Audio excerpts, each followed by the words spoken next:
Hello everyone and welcome back to another World of Warcraft video. The patch 7.3 PTR is finally here, bringing us our first look at what is next for World of Warcraft. Today I'm going to be going through the major features that are set to be included in this patch, and I'll also show you how it's been shaping up on the PTR. Now, as the testing continues, far more of this content will roll out to the PTR, and well, I'll be here to film it as best as I can.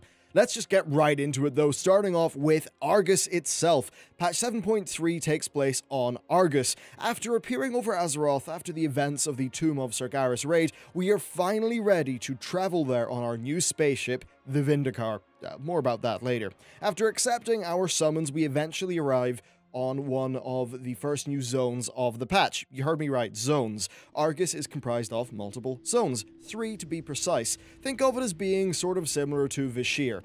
Now, currently we only can visit one, and it's a mixture of the familiar Legion theme with some Draenei architecture and an absolutely stunning view of Azeroth. This is easily one of the best looking views that Blizzard have ever created, and doing our questing on this torn world in space against the backdrop of Azeroth is just a hell of a spectacle. The colors generally are bright and vibrant, and they actually do manage to offset the rather familiar Legion tones.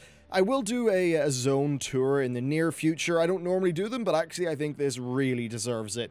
Now, looking at the data mining, we can see that one area is just called Argus, the other one is called Stygian Wake, and the other one is called Macquarie, which is the capital city of the Eridar pre-Legion. Argus is of course a grounded zone, but it is done in a way that actually does make sense. Navigation is far more clear than the Broken Shore, with really precise and marked paths on the map, and quite a sensible layout so far.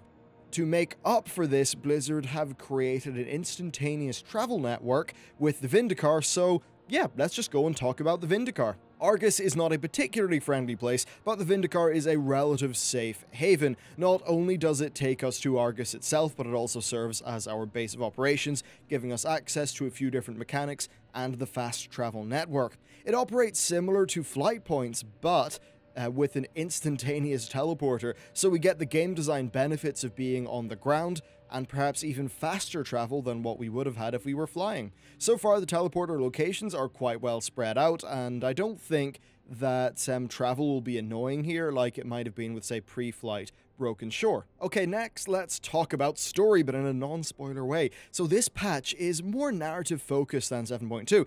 Now Argus has a questline, and the first few chapters of that are on the PTR, and suffice to say, the Lord nerd in me is having a complete blast. No spoilers, but there's lots of big names and cool reveals, stuff like that. The overall quality of the questing is extremely high, evoking the best of what we saw with Warlords of Draenor's quest flow, with lots of NPC interaction and a strong linear-ish story. While voice acting and music has not been added yet, one I think can definitely tell that this is top-notch questing from the sort of RPG perspective. Now, Blizzard have branded this as being more of a narrative-focused patch, which really is a breath of fresh air after the disappointment of patch 7.2's content. They even described it as being sort of more story-driven, but also with sandbox elements that will sort of have some gameplay reminiscent of the Molten Front, the Isle of Thunder, and the Timeless Isle. So in saying that, it does seem like they've realized that maybe the Tanan Jungle, Broken Shore style zones just aren't really doing it for people in all the ways that maybe they need to. They did confirm that there will be lots of cinematic story moments, so hopefully that will mean more in-game cinematics. I ran into a placeholder one when I was boarding the Vindicar, and certainly using them in a Warlords-like fashion to punctuate key story moments would be a pretty damn good move indeed. Okay, let's talk about the raid tier. This patch will bring a new raid tier. The raid is called Antorus the Burning Throne, and it will unlock sometime after the patch itself drops, just like how the Tomb of Sargeras worked. This means that the content you see in this video should actually be on your PC or Mac within maybe 3 months. Now, no spoilers, but the boss list is on your screen now. Damn, there's quite a lore twist going on there. Now, I just can't wait to see where they're going with that. Now, it is an 11 boss raid, and we're not quite sure about its layout yet. Loot-wise, you're looking at 915 LFR, 930 normal, 945 heroic, and 960 mythic, with the final boss dropping gear that is 10 item levels above that of the rest of the raid. These are PTR values though, so they are subject to change, and like all new raid tiers, it does bring a new set, which I will do a preview of quite soon. Argus also has 8 world bosses, and those world bosses will drop 930 stuff. We are also going to be getting a new dungeon in this patch. The Seat of the Triumvirate is a 4-boss dungeon that is presumably set in the palace of the original Eridar leadership. That's Kil'jaeden, Velen, and Archimonde. We have not seen any changes to the dungeon item levels yet on the PTR, and the content isn't testable yet, but I would expect there to be changes broadly with the item level and balancing of all dungeons, just like what happened with 7.2. Now, world quests are going to be back in this patch. So far, they're not on the PTR, and the devs do seem to be focusing on the story content, but world quests will return. I think world quests are fine, but they cannot hold a patch together on their own, so really I'm pretty thrilled to see that, yeah, the world quests exist, but more importantly, they exist on the side of more meaty content.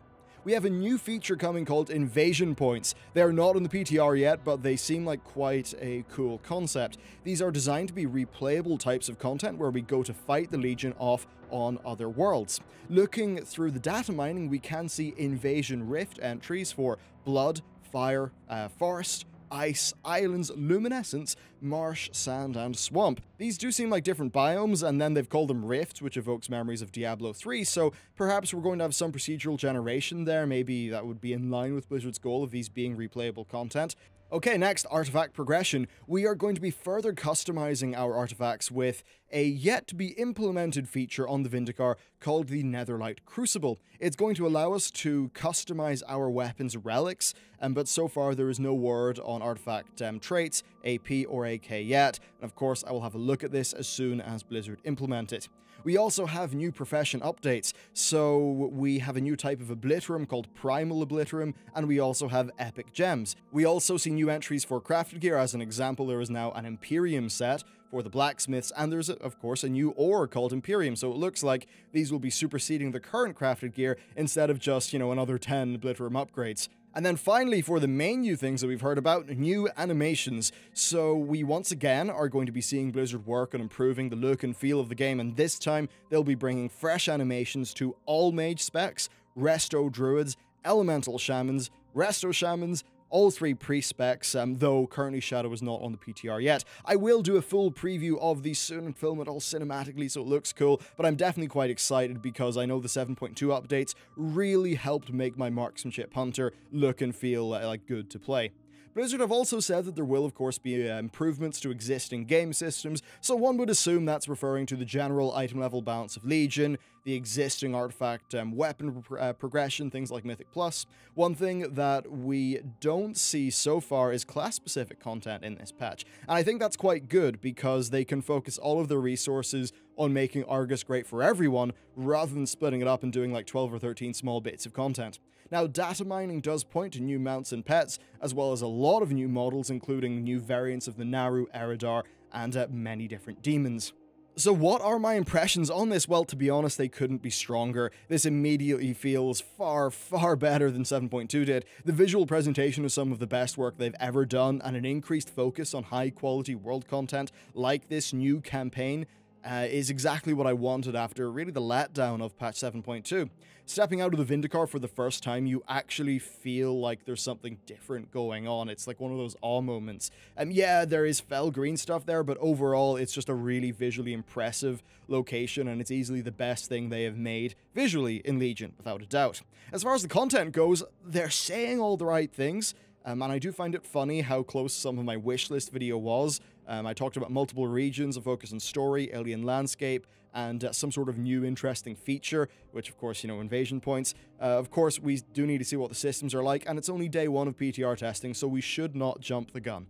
Now, if you want to keep updated with this PTR, then hit that notification bell. We finally have some really exciting content coming in the PTR. I cannot wait to share it with you. The channel should be pretty active over the next few weeks, so I can't wait to sort of go on this whole PTR journey with you. That's it for me though, guys. Thank you very much for watching this video. Let me know what your thoughts are about Argus down in the comments, and I'll see you next time.